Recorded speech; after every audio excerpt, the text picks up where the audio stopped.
Hi guys, இன்னைக்கு வந்து மாடி தோட்டத்தை தான் பார்க்க போகிறோம்.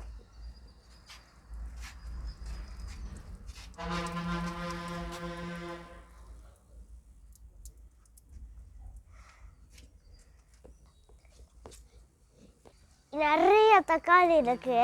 இது இப்போதான் வச்சனால கொஞ்சம் மொட்டுங்கெல்லாம் இப்போ வந்திருக்கு. இப்போ வந்து நான் இதில் பாவக்காய் வச்சுருக்கேன், இது வளரணும். இதில் லிச்சி போட்டிருக்கோம், வாட்டர் மேலன், அப்புறம் நிறைய சீட்ஸ் போட்டிருக்கோம்.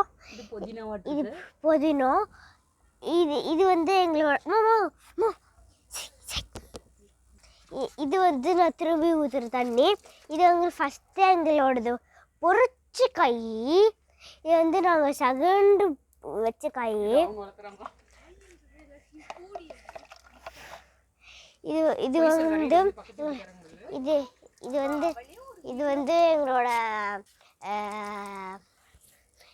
செடி. எப்படி இப்படி இப்படி இப்படின்னு பண்ணணும்.